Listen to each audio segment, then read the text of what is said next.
Welcome. My name's Lisa Pennington, and I'm a director of the healthcare team here at Mazars. I'm joined tonight by my colleagues from the financial planning department, Daniel Foy, Thomas Scrupps, and Vihar Shah, who will give us the Scottish perspective on the changes following the McCloud ruling. Bit of housekeeping first. So the presentation should last around 30 minutes. And then we're going to have a 15-minute Q&A at the end where your questions should be answered. Please don't put any questions in the chat box, just put them in the Q&A box as we're not monitoring the chat box. Any questions that we can answer during the presentations, we will do so. But as I say, any that are unanswered, we'll answer at the end during the Q&A. We're also going to send you a recording of this presentation at the end via an email that should be coming out to you within the next couple of days. So without further ado, I'll hand you over to my colleague Daniel, who's going to discuss the agenda. Thank you.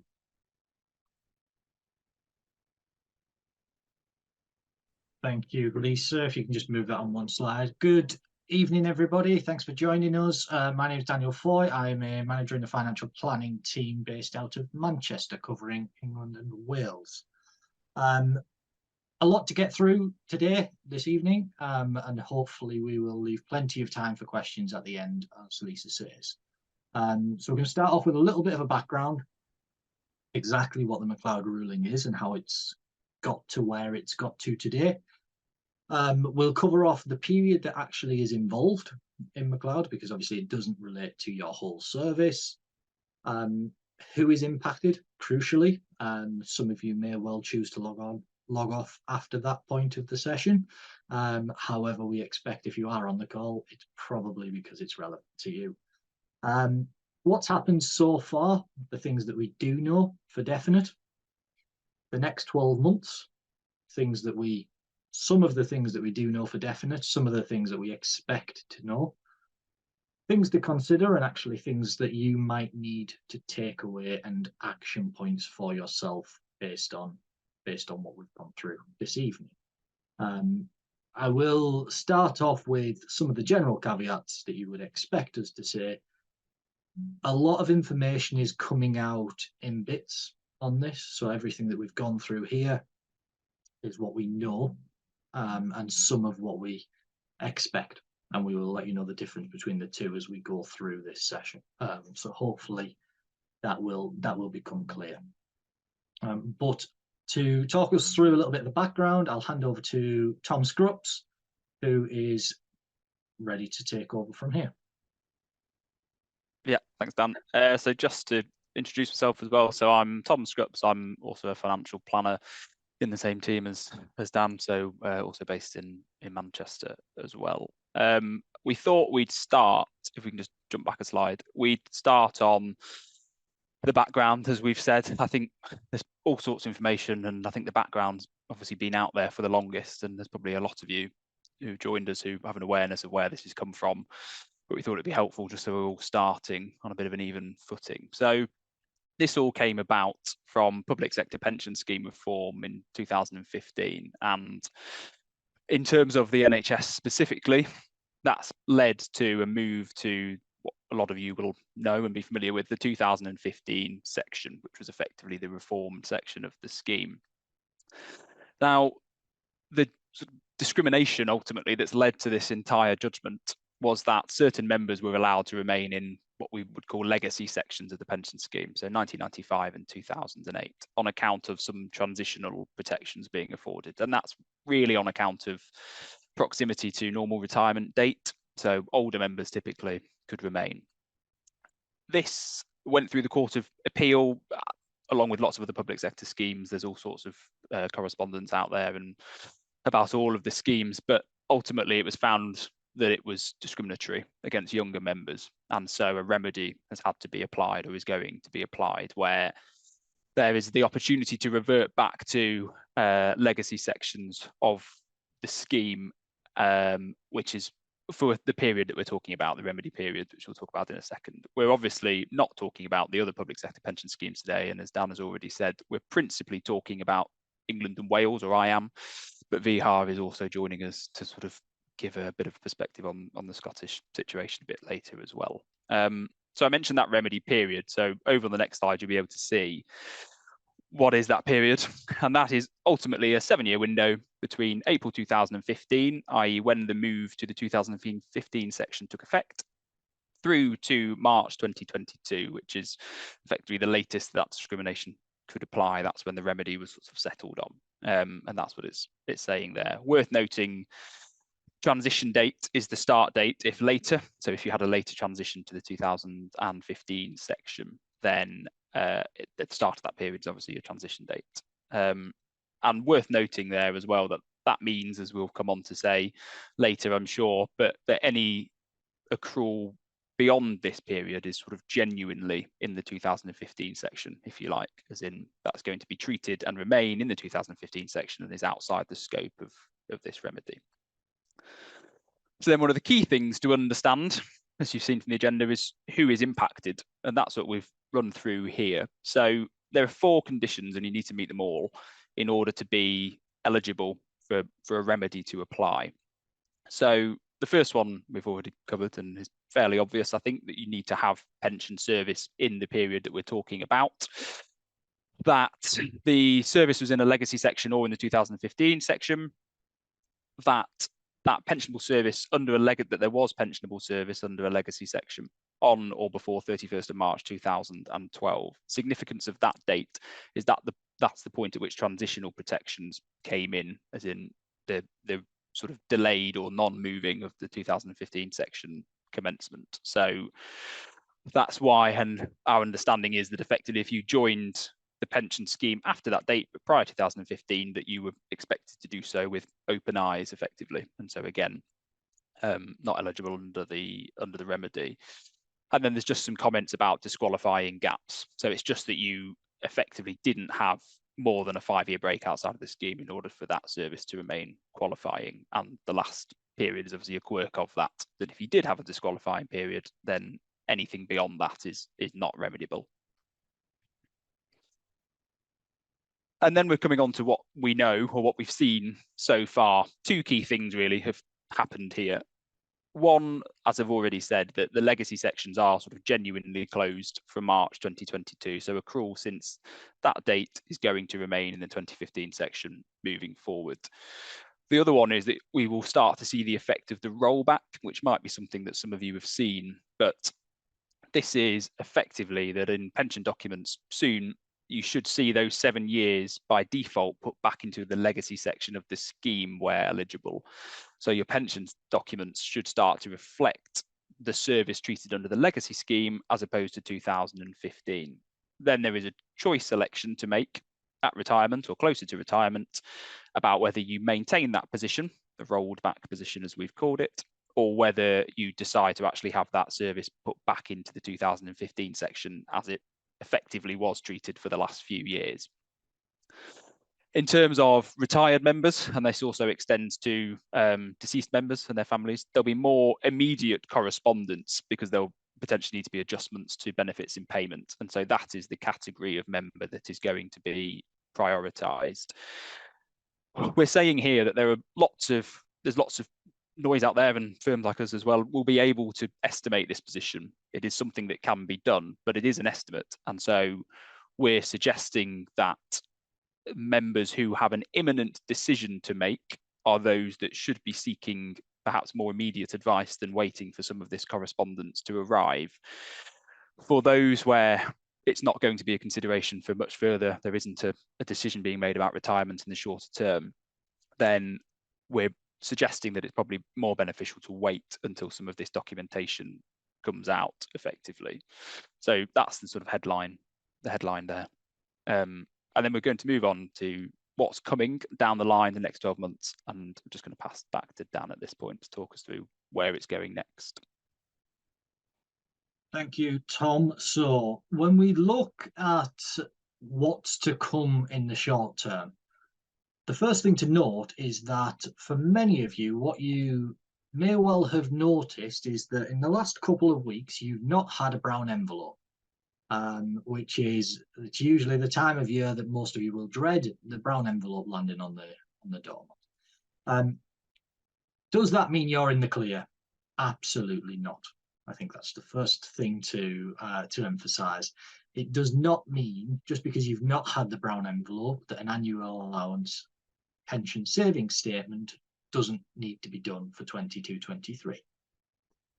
What it does mean is that because they're in this position of trying to roll back membership, if they were to send you an annual allowance statement, it would be based on membership pre-rollback, but in the coming weeks and months, they're hoping to have you rolled back.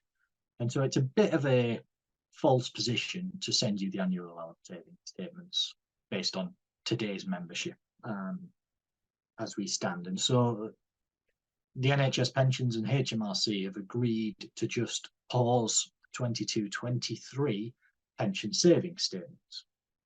Now, what does that actually mean? If you're affected by the rollback, you should receive your pension savings statement for 22-23 by HMRC's extended deadline of the 6th of October 2024. Now, this is after the deadline for self-assessment tax returns for that tax year, which is the 31st of January 2024. HMRC have confirmed if your affected service for the remedy period has been rolled back, you will not need to report any annual allowance tax charge for the 22-23 year on your self-assessment tax return by the standard 31st of January 2024 deadline, even if you do receive a statement before that date. Now, if you do need to submit a tax return for other reasons, you do still need to submit the tax return. So please don't think this means no tax returns. It just means you don't have to put your annual allowance position for the 22-23 tax year on your January 24 tax return. What it does mean is later down the line you will, and this is something that we don't quite know the inner workings of yet, we expect that the correctional portal, I'll refer to it as the portal that is to be introduced, will cover your 22-23 annual allowance tax year as well. However, that hasn't been confirmed as yet. That 22-23 will need to be paid. How that's to be paid is still to be confirmed from HMRC, but we do expect it to fall in line with the rest of the working. If you're not affected by rollback, it's important to note that you should still be receiving your annual allowance pension savings statement, and you do still need to put your annual allowance excess for the 22-23 tax year on your January 24 tax return. So if you're not impacted by rollback, continue as normal. If you are impacted by rollback, your statements will not be released, and HMRC and the NHS have extended the deadlines. They've also extended the deadline for scheme pays elections to the 31st of July 2024 as well. So again, 22-23, you've been given an extra period of time there to get things right whilst HMRC correct the statements. Now, as Tom mentioned, those who are imminent will take priority. So those who are applying for retirement should expect to receive information to compare the pension choices by April 2024. For other members, we're expecting it to be late autumn 2024. So those who are applying for retirement should get their choices by April 2024, so in the coming 6 months. Moving on to that next slide, if we can. When we look then, so in terms of kind of the short term, that's exactly where we are, and that covers the 22-23 tax year.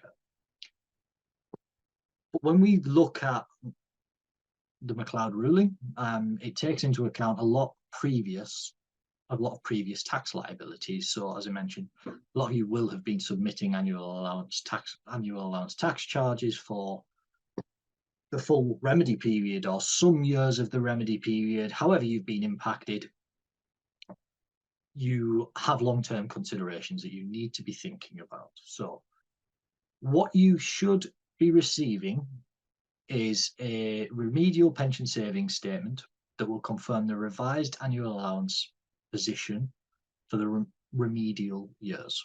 So 2015 through to 2022, you should have a pension savings statement that will confirm the adjustment that's being made to your annual allowance tax charges.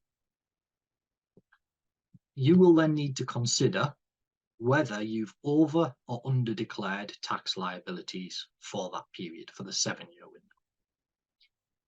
Where the process results in an additional tax charge, and I read this because it's very important, individuals will have until January 2025 to pay. So where the process results in an additional tax charge, individuals will have until January 25 to pay. Charges in relation to years prior 2018, 2019 are now what's known as out of scope. So when we get these, when you receive these statements through, it'll focus on the last 4 years in particular, because the way that we work pension legislation and annual allowance is always working on the current year and the previous 3 on a rollback basis. So the past 4 years will be in scope. 4 years and prior to that will be out of scope. Now that's important because of something that we'll come on to in a second. What it does mean is you effectively have a short period to assess the impact and options ahead of the 2025 deadlines, if you've got excesses. How do you actually do that? Is the portal that I've mentioned a couple of times, the magic portal. It's what that will do is it will be the place where you input your annual allowance position and your pension position for the full remedy period. And that will be directly reported to HMRC. So it's a direct link and a direct way of reporting. So you're not going to go back and submit tax returns or amend tax returns for the previous 7 years. You'll input your numbers into the portal and that will directly be passed straight to HMRC. And ultimately, for those who have overpaid tax, you will then be entitled to receive the overpayment that you've made. So if you've overpaid, you'll be due a rebate from HMRC if you've paid those tax charges directly to HMRC. And if you've underpaid, again, that'll be the point where you submit the numbers and pay the tax charge pre-January 2025. Now, within there, as I mentioned, 2018-19 onwards is all within scope. Anything, and what that means is, if you have overpaid the tax charges, you will just be rebated the tax charges. Anything that happens from 2015 through to 2018 is out of scope. And so what you won't have is you won't have a direct rebate, but you will have an application to apply for compensation. It'll all be done through the portal. So it's it might feel like a relatively minor difference because you will be submitted through there. And this compensation scheme will ultimately cover and rebate those financial losses that you have incurred. Although we've not seen it in practice, and this is one where I'm going to caveat heavily, the compensation scheme that has been introduced effectively works on the assumption of members who have incurred a financial loss as a result of the discrimination case. And so for those members who have to go back, have to potentially pay for accountants to go back and do calculations, has to pay for advice to assess the impact of decisions that they've made, we are expecting, and I say expecting, and again, please don't hold anyone to this, or hold me to it. We are expecting all of those costs to be included because ultimately that is a financial loss because of the ruling. Now, that's not being written down anywhere, and you will not find that written by the NHS pensions or HMRC. So, but that is what we are expecting to happen. So what that means is don't be put off asking for advice, because in a lot of these cases, it's going to be a lot of work, a lot of calculations, and a lot of decisions to be made. And a lot of these will fall into that financial loss category, but also they're actually very big decisions and will have a huge impact on your final numbers. So please don't try to just kind of fudge through these numbers. Make sure you're asking the right questions and getting the right advice at the right point in time. As we say, that's got to be the right point in time. One of the, just moving on to the next slide if we can, one of the key decision points for most people is going to be around these contingent decisions. We've broken this down into 3 areas. We know that many members will have opted out of the pension scheme primarily because of the annual allowance tax charges. Now, members who left the scheme will have the option to reinstate the service. The scheme have now confirmed that the timing of the opt-out will be taken as sufficient evidence, i.e. if you opted out between 2015, the 1st of April, and the 31st of March 2022, that is sufficient evidence. And what that means is you have the option to reinstate that service. So if you've opted out during the remedy period, you have the ability to reinstate that service. You don't have to, crucially, reinstate the full length of service. So you could choose to reinstate, let's say you opted out for 4 years, you could reinstate 2 of those. And so for a lot of people, and this is where it does start to get kind of intricate, you might be choosing the years which you reinstate. You might be choosing exactly what points in time you do go back into the scheme, and it might not be all of them. That is something that is being allowed, and something that will benefit a lot of members, I think. What we do, obviously, if you're going to reinstate that service, you do need to pay back the personal contributions for the period. That can be done via a lump sum or through instalments. Again, something that we haven't had formally confirmed, but it is an expectation that retired members who have now started receipt of their pension can pay for it via instalments from their pension, i.e. a deduction from your pension, which is already in payment. Not confirmed yet, but something that is expected. There is also the impact of employer contributions. So for employers, those costs are not going to be paid directly from your employers. Your employers will all of those future costs will be aggregated into future contribution rate calculations. So it does effectively increase the black hole of the NHS pension scheme. It does increase the funding gap, and all of that will then be factored into future accrual calculations. So it's not going to go back to the trust that you worked for 6 years ago and say that this member has now reinstated their service and you need to pay their employer pension contributions, because that would understandably leave us in quite a mess and be a lot of admin for a lot of trusts and a lot of costs that are unforeseen. So that's been decided not to be done that way.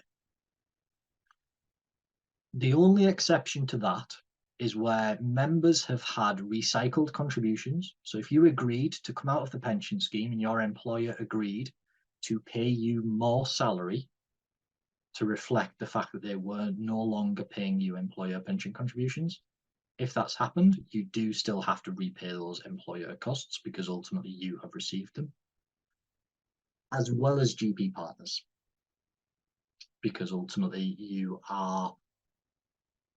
all of those costs will have been based on your profits at that point in time. And so it's a little bit easier to determine exactly what those costs were, and it's treated in a similar way to recycled contributions, i.e. you've had the benefit, you've had increased profits because you've not made those contributions to the pension scheme.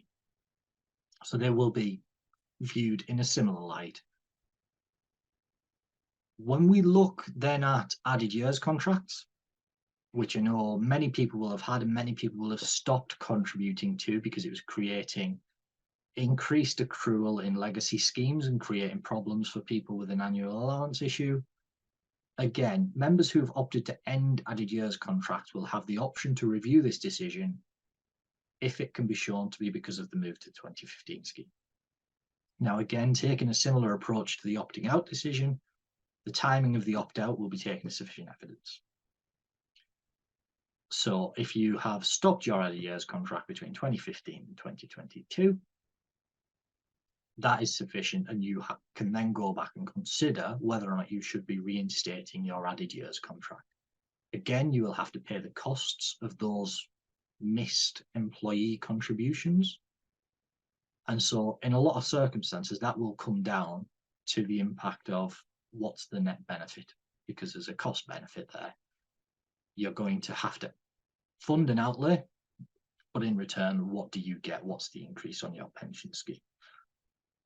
And again, that will impact on the things that will factor into that decision: expected life expectancy, tax rates, both pre-retirement and in retirement, and your wider financial position. So that's not purely just a NHS pension position. That does start to look at wider factors of, well, do you need that extra annual income? The third contingent decision is those members who were part of the Choice 2 exercise. Now, the Choice 2 exercise relates to people who elected to move their membership from one legacy scheme to the other legacy scheme. Those who did that exercise, i.e. moved from 1995 to 2008, that has fallen within the remit of McCloud.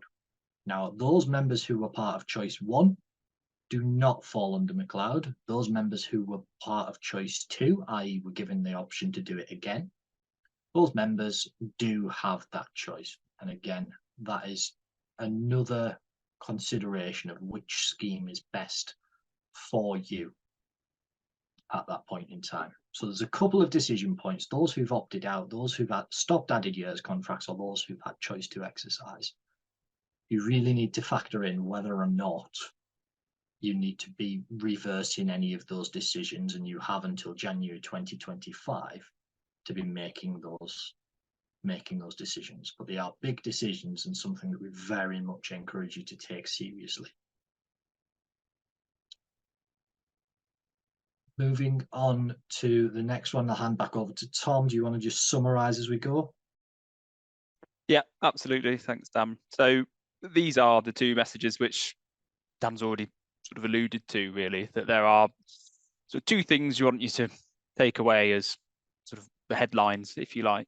As Dan's just said, there's a short window now, or a prospective short window, when we think about the timing of some of the correspondence being late 2024, to review some of the decisions, the contingent decisions that Dan just mentioned around pension membership, added years contracts, Choice 2 exercise, early retirement buyouts. Some of it can get quite niche, but there's a lot of detail around there. So if any of those things ring any bells with you and you think you made a decision about them, then absolutely we'd encourage you to seek guidance. And as we just said, that January 2025 is a real deadline, and we're expecting, that's another we expect, for it to be quite strict on the reporting of this in terms of the cut-off. I think in the past we've maybe seen some flexibility around reporting previous tax charges because how was I to know,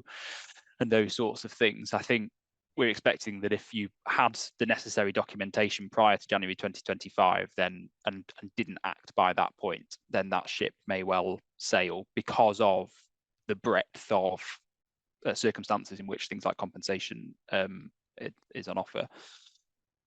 I would echo what Dan just said there, that these decisions are individual and circumstantial ultimately, and there isn't a line of best fits that we can just say do this or do that and you'll almost certainly be better off. Individual circumstances are going to play a massive part in this, and so again, if you feel like any of this resonates with you, then we'd absolutely encourage you to just reach out, even if it's just to confirm that actually I'm not in that bracket, or I haven't got a decision to make, or whatever it is. But I think don't sort of sit on your hands with this one.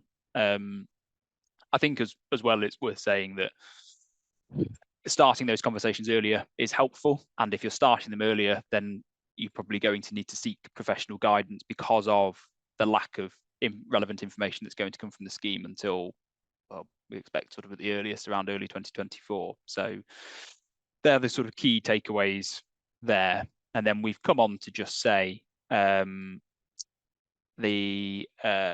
last slide, sorry, is what I need to do really. So as we said earlier in this, in a big bold comment, if you're not affected, then you need to be reporting annual allowance excesses for 22-23 as normal, and as Dan said, alongside your tax return as normal, irrespective of whether you're affected. Reviewing pension records to ensure they're accurate is a massive part of this, because there is easily going to be a gap or an error within the scope of the period we're talking about, that it's important to get that information accurate, so that then the pension information that comes through to you reflects your full accurate service. It might feel or might not feel, depending on your previous experience with the scheme and whether this is an exercise you've done previously, but it's not uncommon for there to be errors in pension histories in terms of membership and earnings or something missing. So again, something that we can provide some support with, but that's where I would start. And linked to that is, if you're finding a problem, it's trying to identify where and why it's occurred, and then resubmitting necessary documentation to try and solve that problem ahead of some of these choice election documents and remedial pension saving statements coming out. Prepare to submit the portal via the portal. As we've said already, that there's going to be a need to submit that information via the portal, and some of that is going to be quite historic, and potentially if you're talking about the whole period, then you're going to be talking about information prior to this period, because of the way that annual allowance reporting works, and you can bring forward unused allowances, as Dan mentioned earlier. So there's a need to sort of be aware of what happened pre-2015 to then inform 2015. All of these things have a knock-on impact. Again, you may well need to sort of seek support in doing that, particularly sort of accountants, financial planning, whatever it is, in terms of people who have some of this historic documentation. And lastly, considering the cost benefit of reinstating service in respect of those contingent decisions we talked about. And to be honest, that's a difficult one to do alone, I would say. I think it's not as simple as it might look on paper, and that cost, there are a lot of angles to that cost benefit, and that's where those individual circumstances start to come back in and be really relevant. And it's about looking at the net benefit that, for example, reinstating some service would actually lead to, and your need of that net benefit, and all of these things. So that's something I think that is likely to be done in tandem with specialist advisors on that one. And then we've got a slide just on the Scotland piece, which I'll introduce and pass over to Vihar just to talk through sort of what we know in that capacity. Thanks, Tom. Much appreciated. Good evening, everybody. My name is Vihar Shah. I am a financial planner based in our Glasgow office. You'll see on that slide there's contact details for myself and my colleague, Colin Campbell. Colin and I have been working very closely with clients over the past few years in relation to the NHS pension, annual allowance, lifetime allowance, and so on and so forth.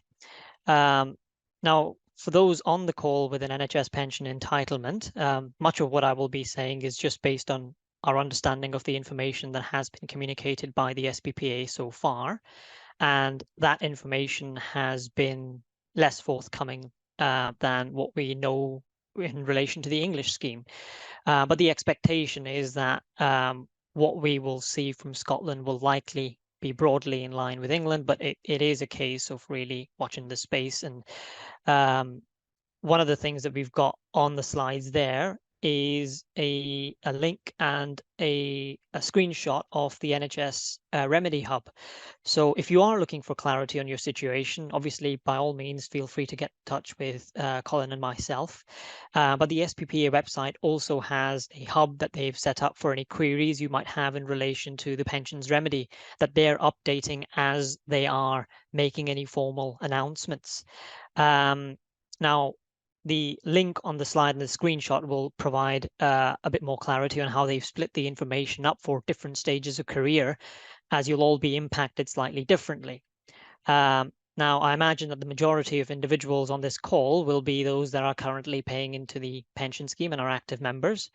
And similar to what Tom and Dan have mentioned, if you're eligible for the 2015 pensions remedy and still paying into the pension scheme, then you will be asked to make a remedy choice when you apply to retire.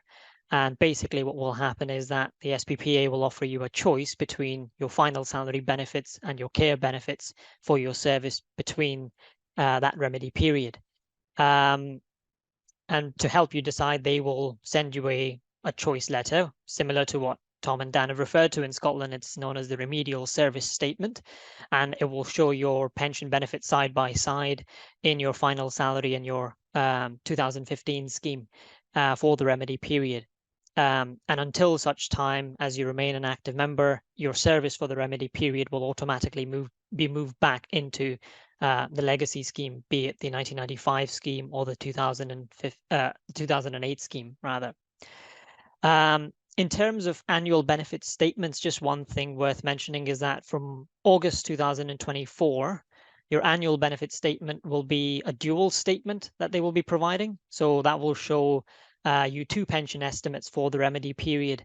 And it will just look to provide a comparison of pension benefits under the new scheme as well as the previous final salary scheme, just to keep you on track of what your pension benefits are for the remedy period and to help you in making a decision as you approach retirement. But I appreciate that a lot of what we're saying here is it will depend on your circumstances. And if you are looking at your pension statements and things don't make sense, again, just please get in touch with ourselves and we will be more than happy to sort of just talk you through the benefit statements and what that actually means for you and your circumstances. The other thing that the SPPA have done, and again, you will see on that screen, is they have an online calculator that they have set up, which can just provide you with an illustration of your legacy and your reform scheme benefits, just to give you an indication of what your entitlement might look like just now until such time as they do release these dual statements. But again, it might not be applicable to everyone because, for example, it doesn't calculate benefits for mental health officers and practitioner members. So just some things to bear in mind. But the next thing that we'll be focusing on really in this session is just questions and answers from yourself. So if you do have any queries for us, by all means, now's the time. And again, if there are any questions that come to your mind following this chat, because I appreciate there's a lot of information that we've just passed on to yourselves, again, just feel free to get in touch and we can respond to you in due course. Well, thanks, Dan and Tom and VR, for a very informative presentation there. I'm sure you've all found that very interesting and helpful. We have got a few questions in, so perhaps our presenters could answer these. We've got, if we are existing clients, would you sort this out as part of our tax return, or do we need to have a separate pensions advice? Who'd like to answer that? Thanks, Lisa. I'll jump in with that question. Thank you very much for that. For those of you on the call who are existing clients of Mazars, we would be able to provide all the information and sort all of the relevant calculations and get you ready to submit everything through the portal, because obviously there are no further tax returns that need doing, so it would be an additional piece. However, it doesn't necessarily mean that you need full pension advice. It might just be that we need to submit the information through the portal for you.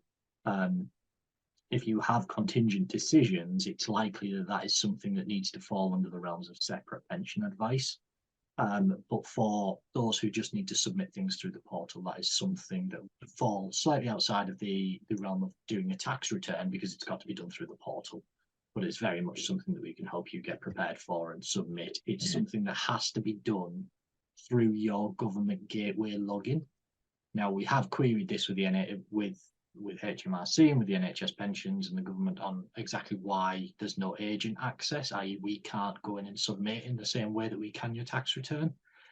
As yet, the portal doesn't have that agent access, so it is something that we would have to help you do yourself rather than going and do for you, unfortunately. But that is something that is still under review. So that's something very much that we'll keep under review and keep our clients up to date exactly what needs doing and who needs to do it and how we can help. Thanks for that, Dan. We've got another question. Will everyone get a pension statement in October 24, or just those with an annual allowance breach, as is currently the case, unless you request one? I can take that if over to you, Tom. So a couple, well, I've seen plenty of annual allowance pension saving statements for people who don't have a breach. So just getting the statement isn't always indicative of having an annual allowance breach. But in theory, yes, there is a requirement for members to receive by law by October 2024 an annual allowance pension saving statement. Members, general, plural.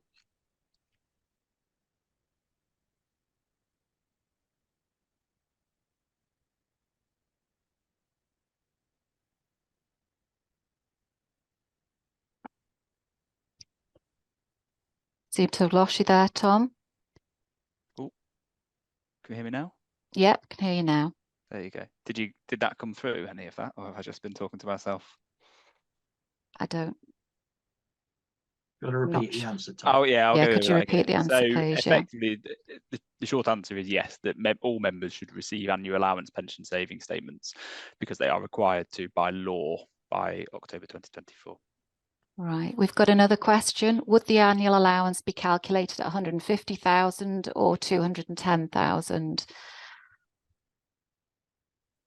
I'll take that one, Lisa. Okay. So the annual allowance, I think what we're referring to here is the tapered annual allowance and the threshold and adjusted net income calculations. Now, the actual calculations will be relevant and applicable to that year specifically. So, for example, in the years where the adjusted net income on the threshold was at 150, that is what you will be tested against through the portal. And for the years where it was 210, that is what you will be tested against through the portal. Now, much of this information is something that you're likely going to have worked out with your accountant ready to put into the portal, but that should certainly be something that is doable from your accountant to get those numbers right. But it will be applicable to the legislation that was relevant in that year that you're assessing your annual allowance. Thanks for that, Dan. Now, I'm mindful of time, so we'll just take another question here, and then we will try to respond to any other unanswered questions via email. So the one question was, I took a slightly earlier retirement in June 23, was due in December 23. Will I also be informed in April 24 about my options? Bernadette, I'm not sure if that query is for your pension scheme in England, but I can certainly tell you what the position might be from a Scottish standpoint, and then Tom or Dan, if you're able to confirm from an English standpoint, then that would be great. But from a Scottish standpoint, if you are already retired, then the SPPA will look to offer you a choice between your final salary benefits and your career average benefits over the next 18 months is what they've said. Now, in terms of when they'll contact you, they're contacting members in stages, starting with members who retired because of ill health. So they're looking to start writing to most members from October 2023. So that was last month. And they'll look to contact everyone with a remedial service statement by April 2025. So you might not hear from them immediately. But what they have said is that you'll have 12 months from receiving your options to make a choice, if that's of any help. Thanks for that, Vihar. I would just echo that, sorry, for the the English side of things as well, exactly. That even if it's not a full remedial service statement, there'll be a choice selection provided around that time frame, which reflects the fact that retired members, deceased members, those in ill health retirement, etc., are all in that sort of priority bracket. Okay.